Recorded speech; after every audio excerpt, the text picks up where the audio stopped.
피프티피프티 멤버들의 근황 소식을 많은 분들이 궁금해하고 계십니다. 더불어서 이 피프티피프티 멤버들을 도와주고 있는 뒷배 세력, 옆배 세력, 별명은 많습니다. 하지만 어찌됐건 피프티 멤버들을 옹호하고 이들에게 가스라이팅을 시전하는 템퍼링 세력들이 존재한다는 건 이미 시청자분들, 대중분들도 너무나 잘 알고 있습니다. 하지만 이 전홍준 대표님의 진심을 알게 될 피프티 멤버들을 생각하면요. 이 옆에는 안성희 씨가 자신들의 진정한 대표님이 아니라 이 전홍준 대표님이야말로 자신들이 정말 빌보드 차트에 입성할 수 있도록 도와준 엄청난 능력자라는 사실이 지금 뒤늦게 밝혀져서 이 멤버들 아마 눈물로 밤을 지새울 거다라는 누리꾼들의 의견이 많이 쏟아지고 있습니다. 그 이유가 무엇일까요? 자, 우선 이 피프티 멤버들에 관련 기사가 하나 눈에 들어옵니다. 글로벌 인기 K-미디어 엔터테인먼트 산업 관련 스타트업에 거액의 투자가 이어지고 있다. 쉽게 말해서 무슨 말이냐?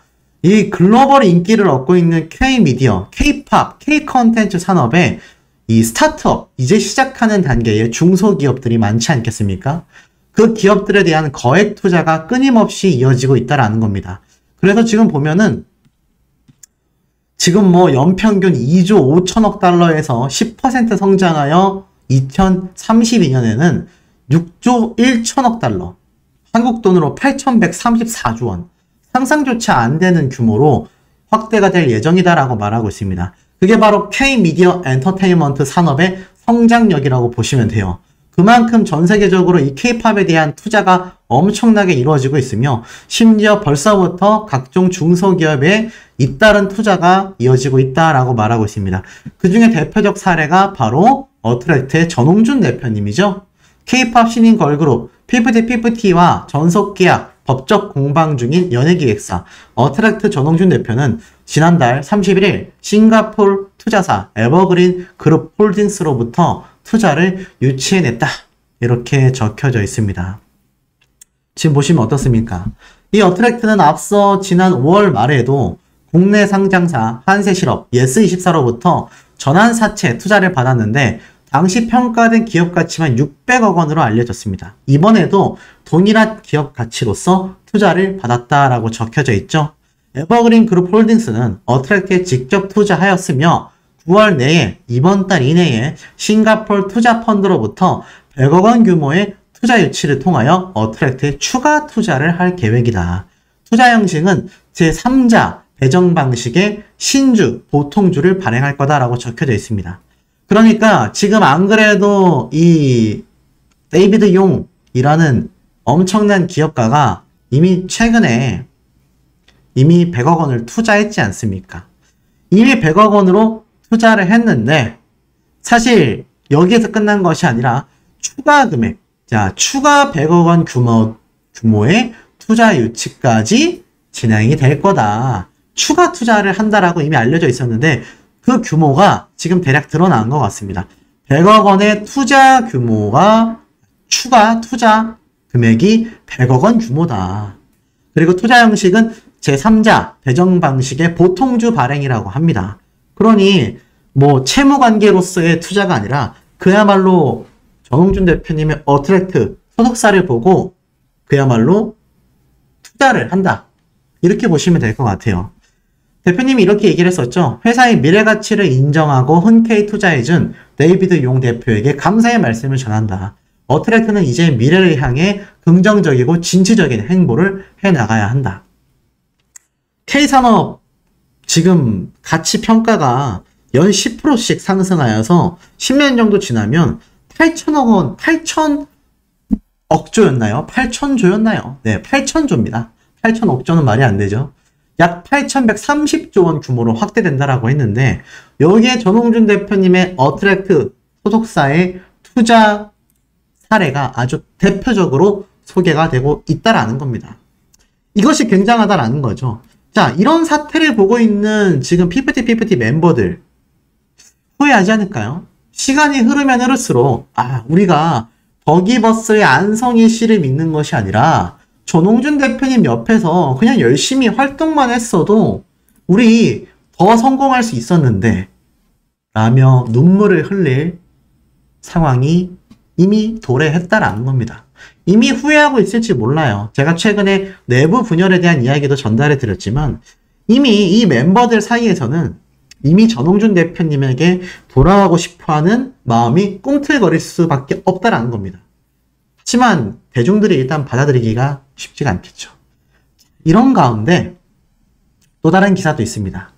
강남은 거대한 정신병동이다. 그만큼 각종 사기와 사건에 연루되어 있다 보니 이 강남 자체가 거대한 정신병동과 다를 바 없다라는 책이 출간됐는데 여기에 이렇게 소개가 됩니다. 이 책은 분당 사건을 시작으로 하여 피프티 메시지로서 내용이 끝난다. 대단하지 않습니까? 지금 이 묻지마 범죄가 일어나는 사례를 가지고 강남은 거대한 정신병동이다라고 설명을 하는데 여기에 마무리가 되는 사건이 와 이런 엄청 어마무시한 사건이 아니라요. 피프티 멤버들의 사례를 엔딩으로서 소개한다라는 겁니다. 이번 피프티 사태가 얼마나 국민적 사건인지 아실 수 있겠죠. 더불어서 이런 엄청난 입에 담기도 힘들 만한 사건들만이 아니라 피프티 멤버들의 저 통수 사건은 그야말로 한 사람의 인생을 송두리째 망가뜨릴 수 있으며 나아가 한 사람이 완전 정신병동을 다닐 수밖에 없을 만큼 큰 후유증을 남길 수 있을 만한 굉장히 큰 사건이다라는 겁니다. 자, 또 있어요. K-팝의 주문자, 만족할 때까지 재수정할 거다. 동유럽 작곡가와의 찰떡 케미라고 되어 있습니다. 자, 서울 용산구에 있는 한남동 그랜드 하얏트 호텔에서 열린 최근 2023 뮤콘 워크숍입니다. 여기에서 이 최고 사업 책임자인 체즈 젠킨스 CCO가 발표를 하고 있습니다. 국내외 음악 산업 종사자들이 한자리에 모인 아시아 최대 뮤직 마켓이었는데요. 여기에서 피프티 멤버들에 대한 이야기가 또 나옵니다. 뭔가 하고 봤더니 지난 6일 열린 특별 세션의 주제는 북유럽 제작자들이 바라보는 K-팝 이야기였다. 북유럽에서도 K-팝은 인기를 끌고 있다. 지난 6월 스웨덴 스톡홀름에서 제1회 K-팝 노르딕 페스티벌이 열리기도 했다. 많은 북유럽 작곡가들이 K-팝 작업에 참여하기도 한다. 세계적인 신드롬을 일으키고 있는 피프티의 히트곡 큐피드도 스웨덴 작곡가들이 만든 것이다 라고 적혀져 있습니다. 그런데 여기에는 허수가 하나 있죠. 이 스웨덴 작곡가들의 노래를 더기버스의 안성일 씨가 픽했지만 사실 이 스웨덴 작곡가들의 노래 자체도 표절 시비 의혹이 누리꾼들 사이에서 쏟아지고 있습니다. 그만큼 이 피프티 멤버들에게는요, 뭐 하나 정상적인 것이 없다 라는 이야기가 나올 만큼 비판들이 쏟아지고 있습니다. 결국 이 피프티의 노래도 이렇게 뮤직 엔터테인먼트 세미나에서 좋은 사례로서 소개가 되고 있지만 중요한 건 대중들과 누리꾼들은 좋은 사례로서 바라보지 못하고 있다라는 겁니다. 그러다 보니 어떻습니까? 피프티 사태는 표준 전속 계약서의 문제점도 존재한다라는 문화예술 경영학과 교수님의 칼럼에서도 피프티 멤버들의 이야기는 쏟아지고 있습니다. 뭐라고 이야기가 되고 있을까요? 이렇게 되어 있습니다. 최근 사회적 이슈가 될 만큼 화제가 되는 4인조 걸그룹 피프티는 공식에서 살짝 비켜나가 있다. 이 빌보드 차트에 오른 큐피드가 전례 없는 기록이기 때문이다. 중소돌의 기적으로 폭발적인 활동을 기대했지만 6월달 돌연 소속사를 상대로 전속계약, 효력정지 가처분 신청을 내면서 활동이 중단됐다. 하지만 이런 피프티 멤버들의 가처분 신청을 법원은 기각하게 됐죠. 그 어떤 주장도 받아들여지지 않았습니다. 법적 분쟁은 계속될 전망이다라고 말을 하며 이번 피프티 사태는 K-팝 아이돌과 소속사 간의 법적 분쟁 이상의 의미를 지닌다라고 말하고 있습니다. 14년 전에 만들어진 표준 전속 계약서에 문제점이 있다라는 거죠. 지금 기획사와 이 가수가 체결하는 이 표준 전속 계약서가 자세히 살펴보면 최장 7년의 계약 기간을 비롯하여 연예 활동 범위, 수익 분배, 매니지먼트 권한 등의 항목을 담고 있지만 과거 연예인이 회사로부터 불합리한 대우를 받지 않게 보호하려는 취지로 만들어져 지금의 엔터테인먼트 환경과는 맞지 않다라는 겁니다. 이 표준전속 계약서가 허술했기 때문에 피프티 사태가 벌어졌다라는 거예요. 이런 허술한 내용들이 빌미를 제공한 측면이 있다고 한다면 그 해결은 과감해야 하고 빠를수록 좋다라고 말하고 있습니다. 이번 피프티 멤버들이 가처분 전속계약 효력 정지 신청을 할 수 있었던 결정적인 이유가 바로 14년 전에 만들어진 이 표준 계약서에 문제점이 존재한다라는 거죠. 이번 피프티 사태가 참 최악의 사례이기도 하지만 어찌 본다면 지금 엔터테인먼트 업계 종사자들에게는 이 기회에 표준 계약서를 뜯어 고치고 다시 한번 엔터테인먼트 업계에 새바람을 불러 넣을 수 있는 또 하나의 측면도 존재한다라는 겁니다. 참 이걸 좋다고 말해야 할지 잘 모르겠습니다. 그만큼 이 피프티 멤버들 자신들의 별다른 생각 없는 이 소송전, 자신들의 실이익을 챙기기 위한 이 이기적인 행동이 결국 엔터테인먼트 업계를 뒤흔들고 있다. 이렇게 봐도 절대 과언이 아니겠습니다. 그런데 이 피프티 멤버들을 여전히 옹호하고 있는 이 뒷배 세력들에 대한 비판들이 끊임없이 쏟아지고 있습니다. 제가 최근에 전달드렸었던 이 포브스 하면 굉장히 권위 있는 잡지사이지 않습니까? 여기에 제프 벤자민이라고 검색을 하면 이 제프 벤자민이라는 외신 기자 아마 기억나실 겁니다. 그것이 알고 싶다에 등장해서 굉장한 망언을 쏟아냈고 더기버스의 직원과의 유착관계까지 드러나게 되면서 엄청난 망신살이 뻗쳤다. 제가 한번 소개를 해드렸는데 자, 이 제프 벤자민이라는 기사가 쓴 최근 전홍준 대표님의 이 투자 관련 내용 굉장히 편파적이다. 제가 강력하게 규탄을 했습니다.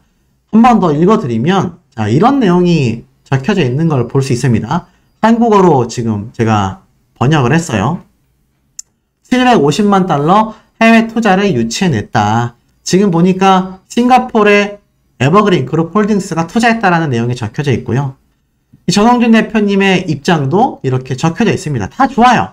다 좋아져 있는데 이게 참 황당한 건 제가 전에도 한번 말씀드렸지만 어트랙트의 관계자들이 이 유일한 아티스트인 피프티에 수만 달러를 투자하고 지난달 노래도 발표를 했는데 지금 이 자금을 대기 위해 롤렉스 시계와 고급 자동차와 같은 상품을 팔았다라고 이야기하여 대중들의 눈을 사로잡았다.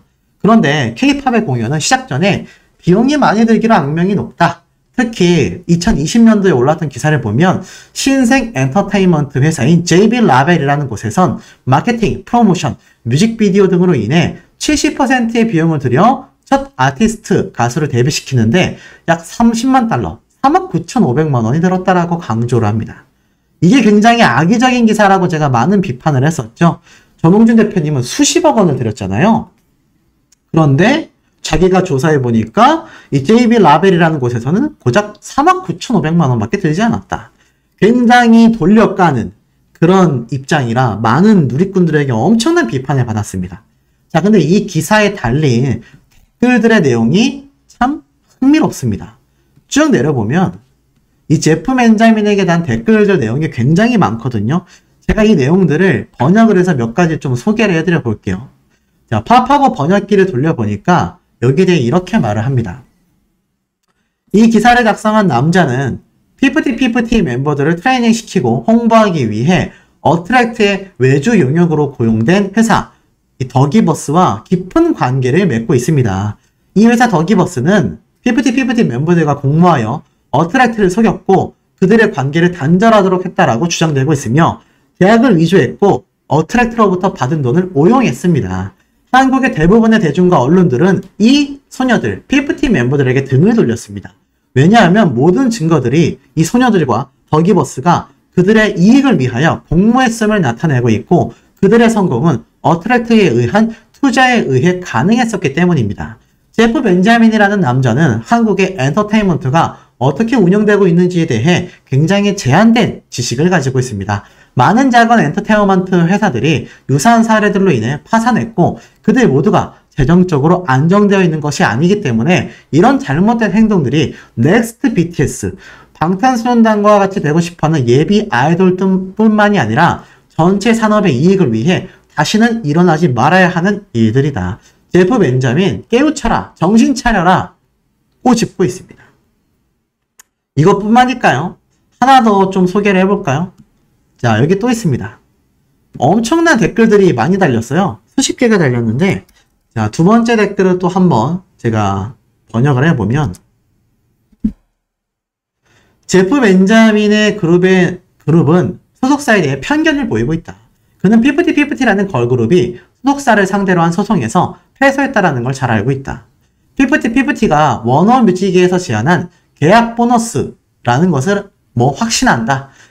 소속사를 상대로 소송을 제기한 이유라는 것을 한국 팬들은 모두 알고 있다. 제프 벤자민은 도대체 누구를 위해 일하고 있냐? 패소했다라는 사실도 알고 있고 이 워너뮤직과의 어떤 유착관계도 지금 대중들에게 많이 알려져 있다. 그런데 도대체 외신 기자 제프 벤자민, 당신은 누구를 위해 일하고 있는 거냐? 이러한 말들도 쏟아지고 있는 현재 상태입니다. 하나 더 소개해 볼까요? 지금은 이런 댓글들이 워낙 많아서 자, 마지막으로 한 개만 더 소개해 드리겠습니다. 여기선 이렇게 이야기를 했네요. 피프티 멤버들은 레이블을 상대로 일방적인 계약 해지 소송을 진행 중인데 이는 레이블로부터 상표권을 탈취하려는 시도이자 외부 당사자와의 유착관계라는 의혹을 받고 있어 국내 관계자들로부터 많은 비난을 받고 있으며 이 상황을 모르는 해외 팬들이 소속사가 멤버들을 착취했다라고 믿게 만들었다. 제프 벤자민의 기사가 해외에서 여론을 조장하려는 움직임으로밖에 보이지 않는다. 이는 매우 심각한 악의적 기사다. 이렇게 댓글로써 많은 분들이 정당하게 비판을 쏟아내고 있다라는 겁니다. 맞는 말 아니겠습니까? 제프 벤자민이라는 사람이 이 피프티 멤버들을 위하여 이들은 불쌍하다라는 표현을 했습니다. 그러면서 전홍준 대표님이 엄청나게 시계도 팔고 자동차도 팔고 엄청나게 쏟아부은 이런 노력을 가지고 다른 소속사 보니까 3억 5천만 원 정도 들었던데? 이런 식으로 의문점을 제시하고 있다라는 겁니다. 이게 얼마나 악의적인 기사입니까? 굉장히 두리뭉실하게 적은 것 같지만 피프티 멤버들의 사태를 잘 모르는 해외 팬들이 봤을 때는요. 소속사가 멤버들을 정말 착취하고 있구나. 이런 생각이 들 수밖에 없게끔 기사를 굉장히 편협하게 적어냈다라는 겁니다. 그래서 실제로 현명한 이 국내 그리고 해외의 팬덤 분들이 이미 저 기사에 저렇게 제가 보여드린 것처럼 기사 내용에 댓글을 적고 있습니다. 저런 어설픈 여론몰이를 하려다가 그 역풍 감당하기 쉽지 않을 거라는 생각이 드는데요. 자, 이 와중에 이 피프티 멤버들 눈물로 나를 지새울 수밖에 없습니다. 왜냐? 이 사실까지 알게 된다면 더 충격받을 수밖에 없는데요. 자, 새로운 사실이 알려졌습니다. 피프티 멤버들의 미국 라디오 순위가 5위로 떨어지고 핫백 차트가 47위, 48위까지 하락했습니다. 알고 보니 이렇게 하락한 이유가 어트랙트 전홍준 대표님의 소속사에서 프로모션 계약을 해놨었다라고 해요. 홍보 하나만으로 22위에서 25위대의 순위가 유지되고 있었는데 8월 말이 되면서 이 프로모션 계약이 종료가 됐다라고 합니다. 그래서 순위가 뚝 떨어진 거라고 말하고 있습니다. 결국 멤버들의 파워 때문에 이 순위가 유지되고 있었던 것이 아니라 이 홍보 프로모션 덕분에 지금 미국 라디오 순위도 그리고 빌보드 핫백 차트 순위도 유지가 되고 있었다라고 이야기를 합니다. 놀랍지 않습니까? 제가 당초 이런 말씀을 드렸어요. 피프티 멤버들의 큐피드라는 노래가 대박이 난 배경을 우리가 살펴볼 필요가 있다. 왜냐하면 그 배경의 뒤에는 전홍준 대표님의 틱톡을 활용한 바이럴 마케팅이 굉장히 주요했었다. 제가 이런 이야기를 명확하게 전달을 드렸습니다. 많은 분들이 잘 알고 계실 텐데, 자, 이 내용을 살펴보면 전홍준 대표님의 이런 뛰어난 마케팅 홍보력이 없었다면 이 멤버들 애시당초 대박 나기가 쉽지 않았을 수도 있다라는 겁니다. 그런데 소름 돋는 건 알고 보니 미국 라디오 순위도 하락하고 핫백 차트가 떨어진 이유가 이 멤버들의 인기가 차츰차츰 떨어져서라기보다는 애시당초 그렇게 순위에 올라갈 수 있었던 이유 자체가 전홍준 대표님의 놀라우리만치 획기적이고 계획적이었던 홍보 프로모션 계약이 있었다라는 겁니다. 그러니까 아까 제프 벤자민이 제시했었던 3억 원대의 홍보 비용은요, 홍보비 수준도 안 된다는 얘기예요. 왜 전홍준 대표님이 수십억 원을 피프티 멤버들에게 쏟아부었겠습니까? 이런 엄청난 프로모션 계약들이 있었단 얘기예요. 이것뿐만입니까? 이것뿐만이 아니죠. 전홍준 대표님이 썼던 최근 행보를 보면 멤버들에게 도움이 되길 위해서 해외 팝 가수와 큐피트 앨범을 새로운 버전을 발매하기도 했습니다. 그러면서 전홍준 대표님이 뭐라고 했죠? 멤버들에게 돌아오기만을 기다리고 있다. 지금이라도 너희들이 돌아온다면 미국에 있는 각종 프로모션, 미국 활동 활발하게 할 수 있게끔 내가 물심양면 지원해 줄 수 있다 라고 말했었던 이 전홍준 대표님의 이야기는요, 허세도 아니었고 가짜도 아니라 그야말로 진심이었다라는 겁니다. 지금 시점에서 보세요. 이 멤버들이 돌아오지 않고 있는 현재 상황 속에 얼마나 지금 이 전홍준 대표님이 자신들을 위해서 힘쓰고 애썼는지를 뒤늦게 알게 된다면 이거 정말 피눈물 흘리지 않겠습니까? 자, 그리고 더불어서 한 가지 더 놀라운 사실이 있습니다. 김세황님이라는 분 아십니까? 보니까 어트랙트의 COO라고 되었어요. COO는요, 그야말로 홍보팀장이라고 보시면 됩니다. 홍보에 관련하여 총괄한다라고 봐도 과언이 아닌데, 이 김세황님이 해외에서 활동 중입니다. 더불어서 어트랙트 USA, 미국 홍보 담당을 맡고 있습니다. 김세황님이 누구냐? 우리나라의 정말 유명한 기타리스트이자 대학교의 주임 교수이자 서울아트 학교 교장 선생님도 했었고 엄청난 이력을 가지고 있는 분입니다. 그런데 이 김세황님이 알고 보니 전홍준 대표님의 어트랙트 소속사의 미국 홍보 담당이었습니다. 보이시죠? 어트랙트 USA, 피프티 이 큐피드 노래를 가지고 이렇게 홍보를 담당하고 있었습니다. 2023년 4월부터 이미 어트랙트 아메리카 최고 업무 책임자로 있었는데 이 사이에 큐피드가 굉장히 인기를 많이 끌었어요. 그 이유가 무엇이겠습니까? 이 전홍준 대표님의 현명한 판단으로 이렇게 탁 착출이 된 김세황님의 COO, 최고 책임자로서의 행보가 미국 내에서 주요했기 때문에 아까 앞에 말씀드렸던 그런 홍보 프로젝트를 통해서 피프티 멤버들의 빌보드 차트 진입이 가능했던 겁니다. 돌이켜보면 어떻죠? 자, 이런 굉장한 실력자와 함께 일하고 있는 전홍준 대표님은요, 이제 뉴 걸그룹 프로젝트를 준비하고 있습니다. 그 뉴 걸그룹 프로젝트에서는 어떤 일이 있습니까? 방송 홍보를 통해서 전홍준 대표님의 두 번째 걸그룹이 탄생할 거고, 이런 전홍준 대표님의 기획력이 있었기에 이런 피프티 큐피드와 같은 성공 사례 또 못 만들겠습니까? 저는 충분히 만들고도 남을 것이라는 생각이 듭니다.